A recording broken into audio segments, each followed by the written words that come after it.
ากาศดีขนาดนั้นงัวก็ลายนะส่วนลายก็เป็นควายดำควายดอนจะมีตัวหนึ่งของฟ้าอย่าคึมคือฝนที่ตกพี่น้องอยู่บ้านสร้างลายขนาดเลย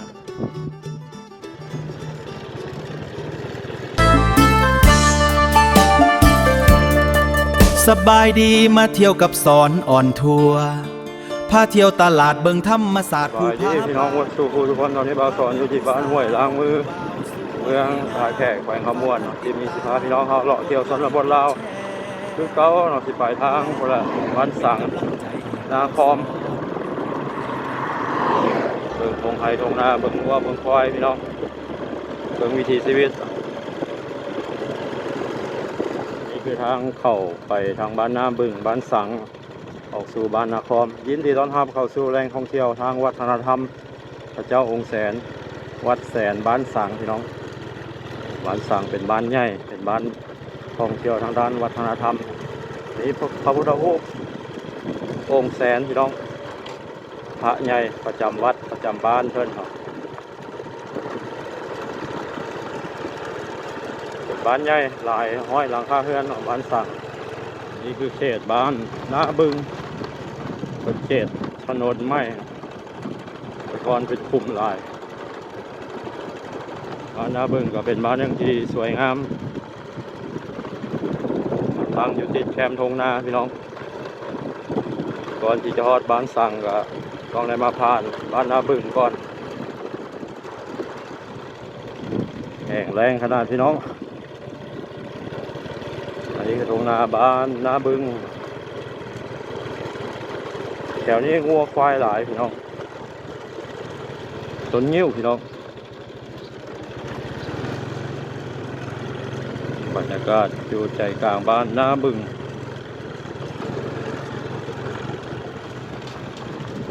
เรือนก่อหลายพี่น้องบ้านนาบึงเป็นเรือนหลังใหญ่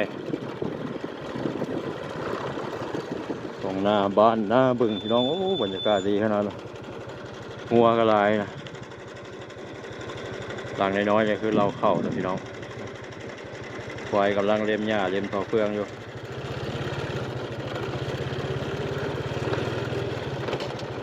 บอกว่ายามแรงหรือว่ายามฝนก็ยังงามเสมอเนาะบ้านนาบึงบรรยากาศแถวนี้คักพี่น้องมีงัวมีควายเล็มหญ้าบางบ้านที่เอาสอนไปบ่มีฮอดงัวฮอดควาย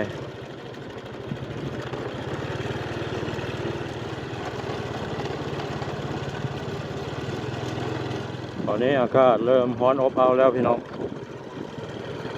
เป็นปลายฤดูหนาวอีกประมาณเดือนนึงนี่ถือว่า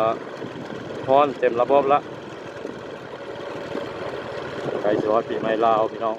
นี่มาสอนฮอดบ้านสังแล้วพี่น้องอันนี้คือวิวบ้านสังเป็นบ้านใหญ่บ้านดังอยู่ในเมืองเซบังไฟแขวงขม่วนเป็นเขตชุดซุ่มภายในบ้านเพิ่นสิมีตลาดนัดมีโรงเรียนมัธยมหลายบ้านก็มาเข้าโรงเรียนอยู่บ้านสังนี้ตลาดนัดเปิดทุกๆตอนเช้าวันพุธเราสอนจะพาพี่น้องมาเลาะมาเที่ยวเรื่อยๆอยู่เนาะไปเบื้องได้อยู่ที่ซ่องสอนออนทัวร์ชาแนลเป็นภาษาอังกฤษพี่น้อง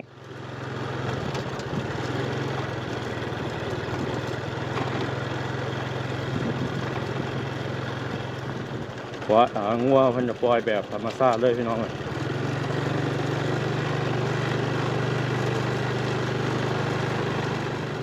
ใจกลางบ้านแล้วพี่น้องมีร้านค้าใหญ่ประจำบ้านพร้อมก็จำเป็นเข้าในเมืองก็ได้นะส่วนนี้เป็นศูนย์การค้าของบ้านเพิ่นเนาะมีห้างร้านต่างสบายดีมาเที่ยวกับสอนอ่อนทัวร์พาเที่ยวตลาดเบิงธรรมศาสตร์ภูผาป่าดงพาเบิงผู้สาวผู้บ่าวสวยงามฝากท่านติดตามกดไลค์กดแชร์และเป็นกำลังใจให้บ่าวสอนด้วยนะบรรยากาศทุ่งนาบ้านสังพี่น้องมีควายเต็มทุ่งนาเลยเนาะบรรยากาศแบบนี้หาชมยากเลย ก็อยู่ทางเขตบ้านสังเมืองเซบังไฟยังมีให้เห็นให้เบิ่งเนาะมีวิวภูเขาหินปูนพร้อมงามขนาดส่วนลายก็เป็นควายดำควายดอนจะมีตัวหนึ่งเนาะวิวภูเขาหินปูนทางเมืองมหาไซพี่น้องสามารถแนบเห็นอยู่ทางบ้านสังได้นี่ก็เป็นเฮือนซานของพ่อแม่พี่น้องชาวบ้านสังติดแคมป์ทงนาเลยท้องฟ้าอยากครึ้มคือฝนสิตกพี่น้องแต่ว่ามื้อนี้มีลมวิวภูเขาทางเมืองมหาไซงามขนาดบางเขตบางบอนบ่มีแล้วควายนะคือตัวอย่างคือบ้านบ่าวสอนเนี่ยบ่มีแล้วพี่น้องทางแขวงขมวนเขายังมีหลายเขตหลายบอนเนาะมาทางพี่จะเป็นบ้านโพนดีทงเมืองเซบังไฟคือกันมื้อนี้ลมแห้งพี่น้องเอ้ยปากทงทางพี่งัวหลายเนาะนี่คือต้นงิ้วอยู่บ้านสร้างหลายขนาดเลยเนาะเพิ่นปลูกไว้แคมป์ทงนาอันนี้เป็นอีกทงนาอีกโซนหนึ่งของบ้านสังเนาะงัวหลายพี่น้องบอกเลย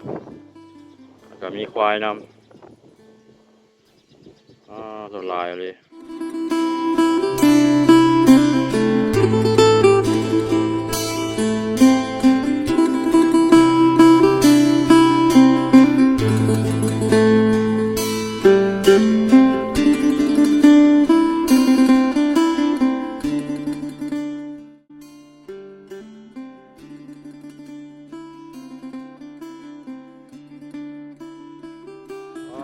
ต้นนิ้วหลายขนาดพี่น้อง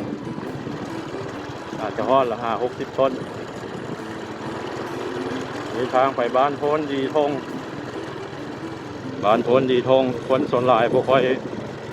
อยคุ้นซื้อนี่เนาะก็เป็นบ้านบ่ใหญ่บ่ปานใดบ้านน้อยๆติดกับบ้านสัง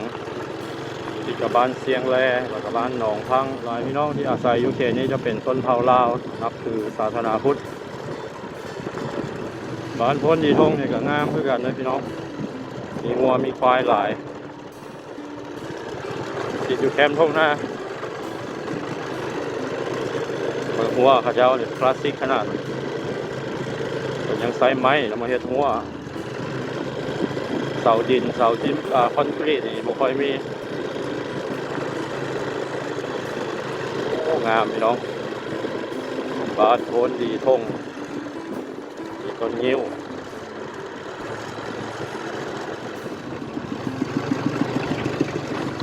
ทางเส้นนี้ก็สามารถลาดออกไปสู่บ้านหนองพังบ้านเสียงแลไปสอดใส่ถนนใหญ่ไปลงใต้เมืองหนองบกเมืองท่าแขกเนาะมายามฝนยามเฮ็ดนาสีงามยามแรงครับประมาณนี้แหละพี่น้องบ่าวสอนคิดว่าอยู่ทางขมวนนี่บ่แห้งแรงคืออยู่ทางสวรรค์ได้ทางสวรรค์เขตว่าไปตอนวังนึงนี่แห้งแรงขนาดพี่น้องโดยเฉพาะทางเซโนหรือว่าเมืองอุทุมพรมาทางขมวนนี่คือธรรมดาตัวทางหน้านี่ควายหลายขนาดพี่น้องควายดำควายเต็มทงนา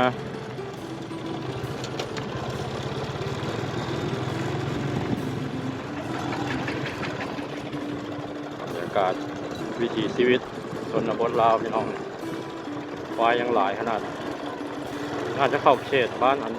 เป็นบ้านนั้นอยู่พี่น้องบ้านโพนดีทงคือเก่าเนาะยังบ่ฮอดบ้านหนองพังเพื่อหลังนั้นคือเพื่อนของพี่น้องชาวบ้านโพนดีทงเนาะเป็นทางเพื่อนเป็นทางเตียงหน้า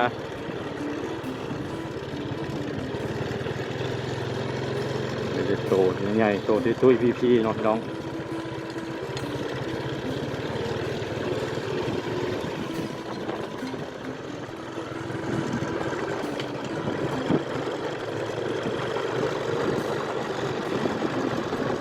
กลับทางเก่าพี่น้องเลยกลับทางบ้านสังบ้านโพนดีทงจะอยู่โนนเนาะหรือว่าอยู่ว่าอย่างไรวะอยู่มันเป็นโนนนะพี่น้องเป็นสัน อยู่สูงกว่าทุ่งนาแนมมาแต่ไกลดีโอ้วิวงาม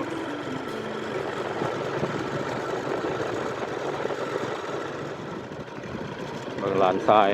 ซิวขนาดพี่น้อง